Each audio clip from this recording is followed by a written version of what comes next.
La parole est à Monsieur Aymeric Caron pour le groupe LFI.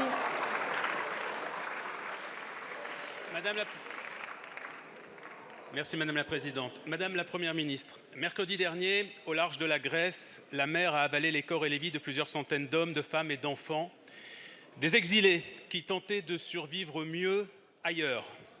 Il s'agit de l'un des naufrages les plus meurtriers jamais vus en Méditerranée. On estime qu'il y a environ 600 morts, parmi lesquels une centaine d'enfants noyés avec leur mère dans la cale de leur bateau cercueil. En leur mémoire, je vous propose, chers collègues, Mesdames et Messieurs les ministres, que nous observions une minute de silence.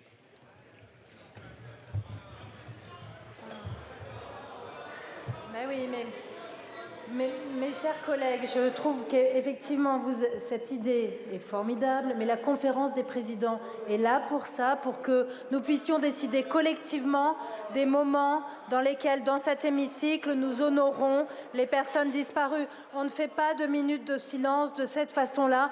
Vous devriez le savoir, j'en suis désolée et je suis navrée que vous m'obligiez à tenir ce genre de propos. Oui.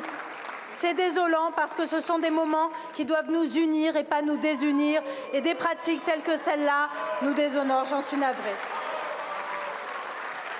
Madame la Présidente, allez-y. Merci, Madame la Présidente. Avant de faire mon rappel au règlement, et j'imagine que toute l'Assemblée s'y associe, je voudrais dire l'émotion de mon groupe face à l'attaque au couteau et aux 6 enfants en bas âge qui ont été blessés à Annecy. Alors, je vous remercie, Madame la Présidente, d'avoir pris les devants. Je souhaitais faire une intervention à la fin de la discussion générale. Il y a effectivement eu une attaque qui s'est déroulée à Annecy. Il y a plusieurs blessés. Nous ne savons pas beaucoup plus, nous n'avons pas beaucoup plus d'éléments d'information. Nous savons que l'assaillant a été neutralisé et qu'il a été interpellé. La Première ministre se rend sur les lieux.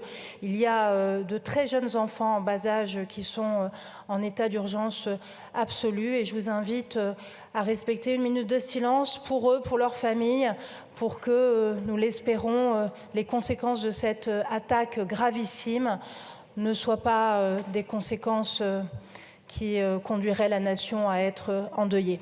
Je vous remercie.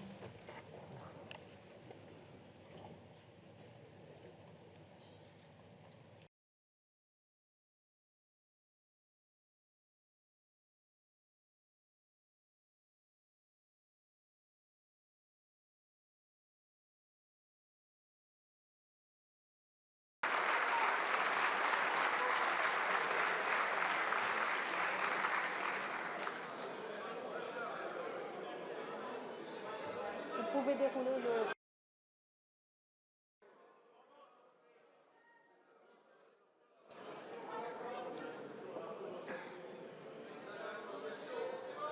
Bon. Monsieur Caron, est-ce que vous souhaitez poursuivre votre question? Merci.